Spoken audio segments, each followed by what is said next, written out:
तो Indian army बनेगी iron man. जी हाँ, अभी इंडियन आर्मी ने एक टेंडर निकाला है जिसमें बहुत सारे ऐसे मिलिट्री इक्विपमेंट को ऑर्डर दिया है जो बहुत ही ज़्यादा हाई टेक है, जिसमें से एक चीज़ है जेट पैक। आपने इंटरनेट पर या यूट्यूब पर देखा होगा कि भाई पीछे कुछ सूट लगा लेते हैं, हाथों में कुछ जेट्स इंजन लगा लेते हैं और वो उससे उड़ते हैं।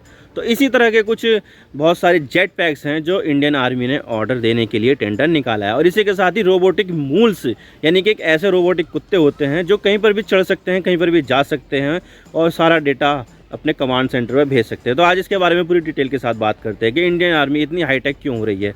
लेकिन उससे पहले अगर आप चैनल पर नए हो तो चैनल को जरूर सब्सक्राइब कीजिए और बेल आइकन को दबा दीजिए ताकि आपको हमारी लेटेस्ट वीडियो सबसे पहले देखने को मिले। तो चलिए वीडियो का आगाज़ करते हैं। तो बात करते हैं मामला क्या और हम इसकी बात क्यों करें। तो देखिए, जो इंसान समय के साथ नहीं चलता तो वो मुश्किल से ही सर्वाइव कर पाता है, और जो समय के साथ चलता है तो वो ही अपने आप को डेवलप करता है। और ये चीज़ ना सिर्फ इंसानों पर अप्लाई होती है बल्कि व्यापार, ट्रेडिशन और लगभग सभी चीज़ों में ही अप्लाई की जाती है। अगर कोई देश समय के साथ आगे नहीं बढ़ेगा तो उस देश के दुश्मन उसको पीछे छोड़ देंगे, फिर उसके एग्जिस्टेंस को ही खतरा हो जाएगा। तो ज़रूरी है कि हमें समय के साथ चलना चाहिए और नई नई टेक्नोलॉजी आजमानी चाहिए। और इसी चीज़ को देखते हुए अब इंडियन आर्मी ऐसी ऐसी टेक्नोलॉजी को एक्वायर कर रही है जो ना सिर्फ प्रोटोटाइप स्टेज पर या फिर फिल्मों में ही देखने को मिलती है, और वो है jet pack suit, robotic moles और नए नए टेथर्ड ड्रोन्स। आप देख सकते हैं कि द टाइम्स ऑफ इंडिया का आर्टिकल है, army of future tender floated for jet packs to make soldier fly and robotic mules. 25 जनवरी का यह आर्टिकल है। और इसी के साथ ही Times Now, 130 drones, 48 jet pack suits, 100 robotic mules, army set to procure new age technology to bolster combat capabilities. तो आप देख सकते हैं कि यहाँ पर बहुत सारे ऐसी चीज़ें ऑर्डर की जा रही है आर्मी के द्वारा जो बहुत ही ज़्यादा टेक्नोलॉजिकली एडवांस है, ताकि वो जो अपनी कॉम्बैट कैपेबिलिटीज़ है उसको बढ़ाया जा सके। लेकिन सवाल ये आता है कि ये क्या चीज़ें हैं और कैसे इंडियन आर्मी के काम आएगी। तो देखिए, इसके लिए अभी इंडियन आर्मी ने एक टेंडर इशू किया है जिसमें आर्मी को 130 न्यू एज ड्रोन सिस्टम के साथ साथ एडवांस टेक्नोलॉजी वाले 48 जेट पैक्स और 100 रोबोटिक म्यूल्स की ज़रूरत है। और ये तीनों चीज़ें खरीदने के लिए इंडियन आर्मी इमरजेंसी प्रोक्योरमेंट करेगी, यानी कि इनको खरीदने में किसी तरह का कोई डिले नहीं होगा और ये तुरंत आर्मी के पास आना चाहिए। अब यूजुअली क्या होता है कि जब आर्मी को किसी चीज़ की ज़रूरत होती है तो वो अगर आज उसका ऑर्डर दे तो वो उसे 3 या 4 साल बाद मिलती है। जैसे कि भारत को रूस से S-400 एयर डिफेंस सिस्टम और फ्रांस से राफेल फाइटर जेट मिला है, लेकिन भारत ने इसका ऑर्डर 4-5 साल पहले ही दिया था। तो इतने लंबे इंतज़ार के बाद आर्मी को ये सब चीज़ मिलती है। और अगर इसी बीच आर्मी को कोई एक्शन लेना पड़े या इमरजेंसी सिचुएशन आ जाए तो ठीक से एग्जीक्यूट नहीं हो पाता है ऑपरेशन, क्योंकि उसके पास वो सामान ही मौजूद नहीं है जिसकी ज़रूरत है। लेकिन आर्मी ने ये सामान इमरजेंसी प्रोक्योरमेंट के अंडर खरीद रही है, जिसमें काफ़ी कम समय लगता है और वो सामान आर्मी के पास आ भी जाता है। लेकिन सवाल ये आता है कि ये आर्मी कौन कौन से हाईटेक सामान खरीद रही है, तो इसके बारे में हम 1 बाय 1 बात करते हैं।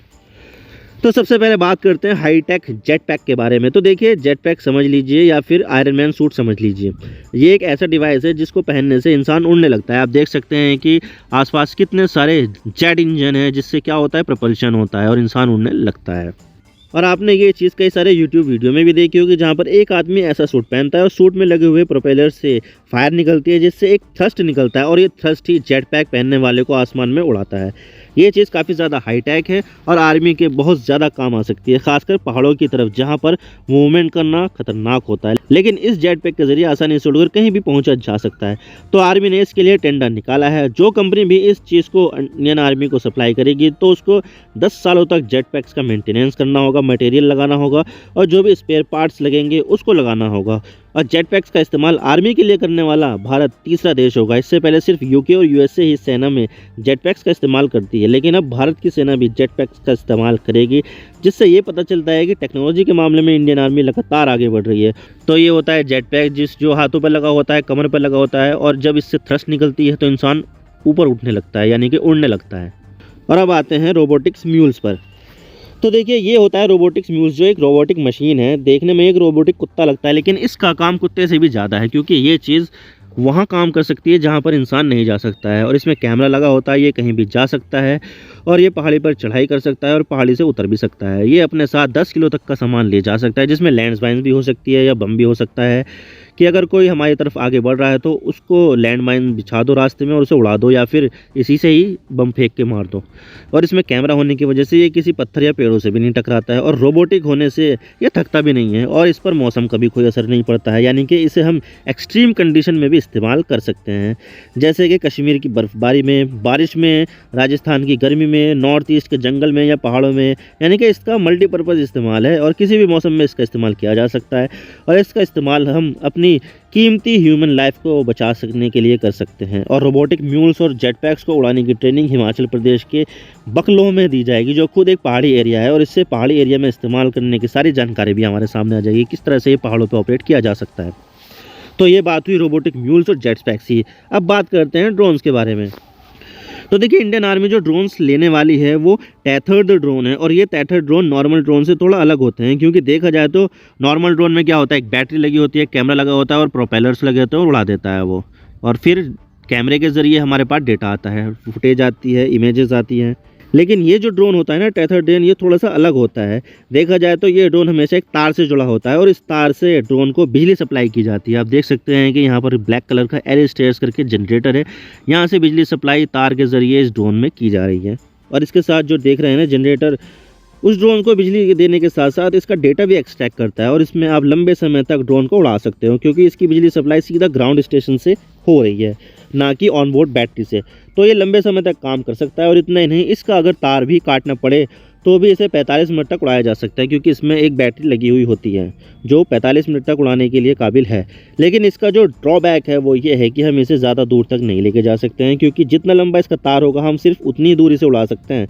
लेकिन फिर भी भारत टेक्नोलॉजी में आगे बढ़ता जा रहा है, जो हमारे लिए, हमारे दुश्मनों के लिए एक साइकोलॉजिक फियर छोड़ेगा। और कुछ इस तरह से सेना इसका इस्तेमाल करती है, जो ग्राउंड बेस्ड स्टेशन से जुड़ा हुआ होता है, और यहाँ पर जो इसकी जो उड़ान होती है वो बहुत ज़्यादा लंबी होती है, क्योंकि इसकी बिजली जो है वो ऑन बोर्ड बैटरी से नहीं, नीचे मौजूद जनरेटर से मिलती है। तो आप इसके बारे में क्या सोचते हो, आप हमें कमेंट सेक्शन में ज़रूर बताइएगा। आप मेरे इंस्टाग्राम पर भी जुड़ सकते हो। आप सिंपली जाइए इंस्टाग्राम में और सर्च कीजिए I_इमरान सिद्दीकी, और आप मुझे फॉलो कर सकते हैं। इसके अलावा आप मुझे ट्विटर पर भी फॉलो कर सकते हैं, यहाँ पर भी सेम ही यूज़र नेम है I_इमरान सिद्दीकी। तो दीजिए मुझे इजाज़त, मैं मिलता हूँ आपसे नेक्स्ट वीडियो में। अगर आपको वीडियो थोड़ी सी भी पसंद आए तो चैनल को ज़रूर सब्सक्राइब कीजिए। Thank you for watching. I really appreciate your precious time. God bless you all. Now signing off.